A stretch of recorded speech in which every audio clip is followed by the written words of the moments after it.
افتكر لما كنت لسه صغير، ما كنتش تعرف المستحيل، بس كنت تحط البطانية على ظهرك وساعتها تصدق انك بقيت سوبرمان. كنت تركبي على المقشة بتاعت والدتك وتحققي بيها أجمل أمنية، انك تطيري وسط السحاب،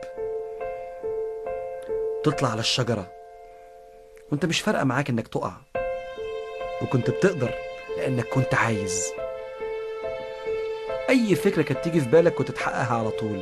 كنت مصدق في نفسك، انت مبدع لانك مؤمن بنفسك وبربك.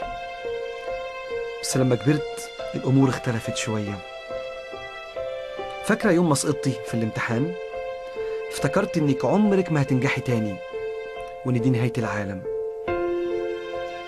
كان عندك فرصة حلوة قوي للجواز، بس وقفت مع نفسك وقلت الوقت مش مناسب. ويوم ما فكرت ان انت تبدأ شغل جديد خاص بيك، اقنعت نفسك ان الامر مش سهل. بس عارف يوم ما اشتغلت برضو سمعت اصوات كتير حواليك بتقولك ما تخاطرش. على فكرة كان عندك افكار كتير عبقرية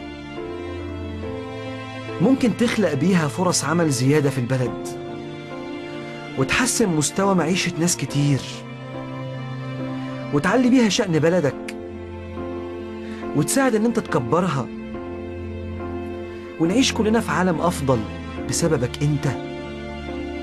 بس انت قلت انا مش واثق.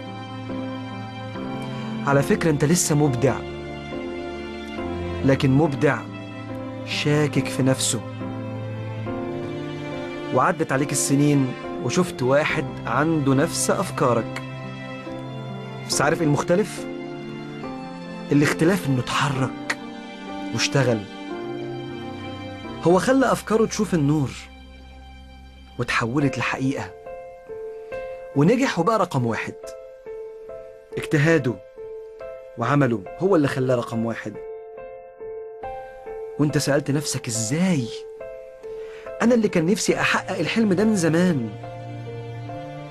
افتكر لما كنت صغير، اي فكرة كانت تيجي في بالك كنت على طول بتتحرك، لان ايمانك كان لسه قوي، ايمانك بنفسك وبقدراتك.